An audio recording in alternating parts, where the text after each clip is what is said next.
Okay, we're ready for Chapter 12, dealing with formation of traditional and e-contracts. Before we start talking about the actual law of contracts, let me give you just a little bit of background about the law of contracts. So when this country first began, most of our contract law, if not all of it, was common law or case law. This made sense at that time for a number of reasons. One of those reasons was because we were a rural society that did very little with regard to entering into contracts, because we lived on farms far away from each other and we never or very rarely crossed state lines. Obviously, as that changed, as we became urbanized and industrialized, we lived closer together, we entered into contracts on a regular basis. So this is where I stop and ask the class this question. How many of you have entered into a contract in the last week? I don't see any hands. That's because there's none of you here. But even when I have a regular class, I usually get maybe one or two hands raised. Actually, most of you probably have entered into a contract today, or at least within the last week. Why? Because when you buy gas, stop at a convenience store and buy something, all those things are contracts that you're entering into. So today, contracts pervade our everyday life, and so it's important to know about them. That's one change. The other change in the law is that now most law regarding contracts is statutory. There is still some common law. Okay. In addition to that, it is necessary or good for contract law to be standard from one state to the other. That is uniform. As a result, some uniform laws have been passed, one such law being the Uniform Commercial Code, which deals with sales transactions. And so that makes the law uniform from state to state, because all states have adopted the UCC in one form or another. The last thing with regard to contracts that's kind of a trend in the law is that back when we started this country, the remedy, basically, I guess is the best word, for contract problems was to go to court, to sue. Because we have so many transactions today involving contracts, particularly in the commercial atmosphere, we want to discourage that because it's not a really good remedy.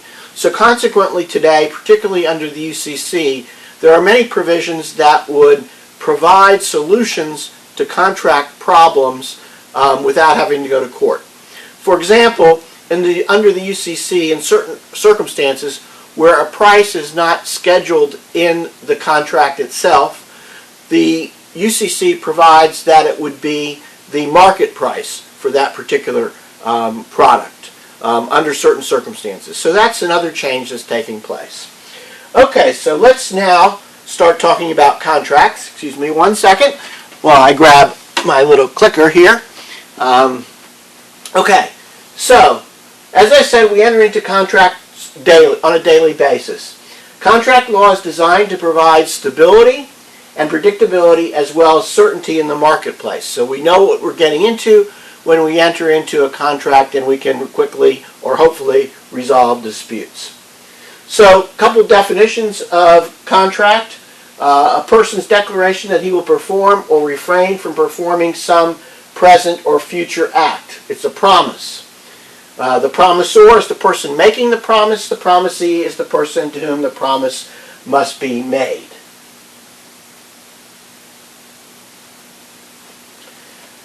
Contract law deals with the formation and keeping of these promises. So as I said, these are the sources of contract law. Common law, and now sales and leases are governed by the Uniform Commercial Code. A contract can be defined also as an agreement formed by two or more parties who agree to a promise or a set of promises. And contracts, to be worthy of being contracts, of course, have to be enforceable in court. Otherwise, they're pretty meaningless. Okay, contracts are judged usually based upon the objective theory of contracts. In determining the intent of the party, we look at the objective facts. That is, what a party said when entering into the contract, how the party acted or appeared, and the circumstances surrounding the transaction. In other words, we can't get into the person's mind to determine their intent, so we look at the factual circumstances surrounding it.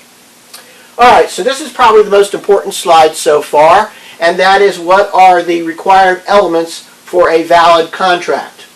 Okay, so the four required elements for a valid contract are agreement, which actually consists of two parts. In fact, when I was in law school, we didn't have agreement, we had offer acceptance, so that we actually had 5 elements.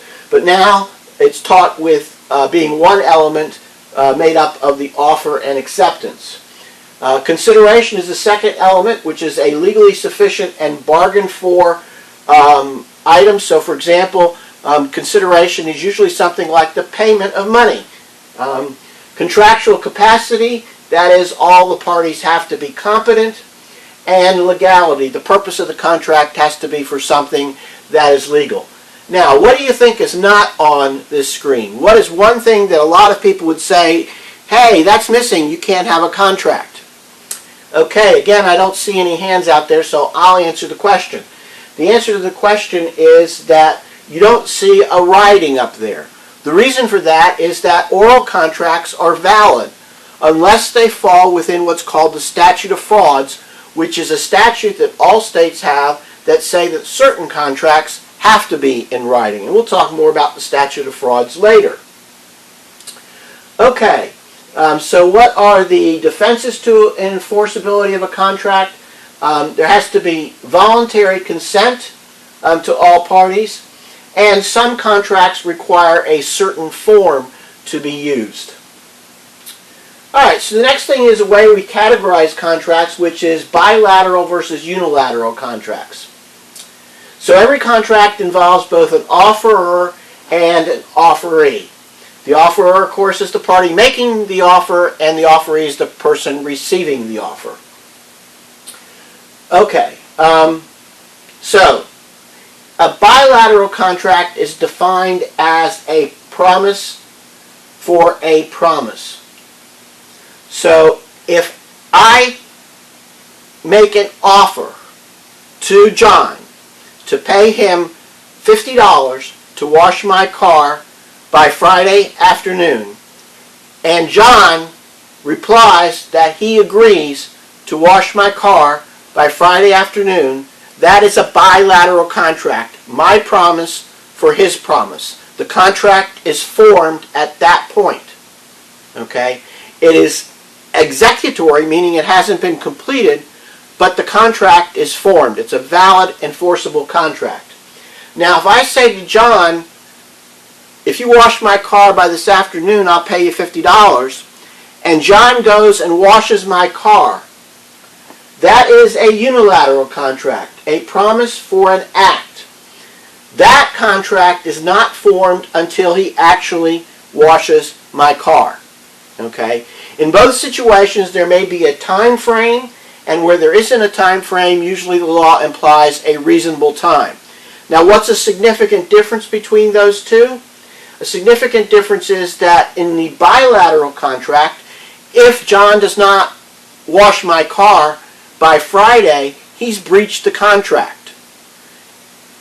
Okay? Now, that can be significant because my damages might be different under those circumstances. At the time we made the contract, it might be market cost to wash a car of $50. By the time the contract is to be completed, the act's completed on Friday, the cost of getting the car washed might have risen to $75. In that situation, my remedy might be $75, not $50. Okay? In the unilateral contract, once the car is washed, then I owe him $50. If it's not washed within the time frame set forth, or if it's not, there's no time frame set forth, and a reasonable time passes, then there's no contract at all, because the act has not been performed.